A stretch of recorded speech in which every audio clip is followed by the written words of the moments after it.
السلام عليكم ورحمة الله تعالى وبركاته. أصدقائي ومتتبعي الكرام، أهلا وسهلا بكم في المختبر السياسي. لقد انكشف الغطاء وظهرت حقيقة القجع. أخاطب المغاربة الأحرار أن القجع هو مؤامرة جزائرية، وإلا ما تيقتونيش هاد الدليل.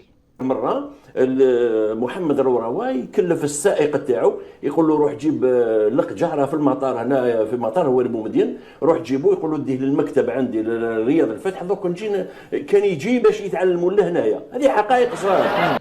باقي شي دليل كثر من هذا؟ من هذا المنبر أخاطب المغاربة الأحرار أن يقوموا بإسقاط القجع. القجع ارحل، لأننا في الجزائر نحاول أن نضبع بوصبع بكرة القدم، وأن القجع بإصلاحه لمنظومة كرة القدم الإفريقية فإنه يضر بزريبة الكابرانات وبحظيرة الكبار البقر زعما.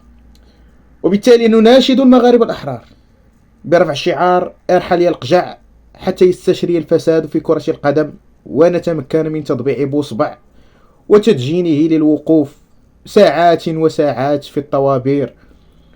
وبحركات القجع هذه فإننا لا يمكن لفت انتباهه بصبع، ولن نتمكن من لفت انتباهه تجاه قضايا خارجية غير العدو الكلاسيكي وكرة القدم.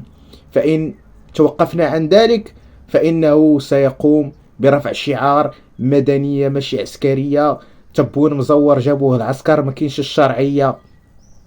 لذلك أهيب بالمغاربة الأحرار إسقاط القجع حتى نتمكن من تضبيع بوصبع. تحياتي لكم جميعا.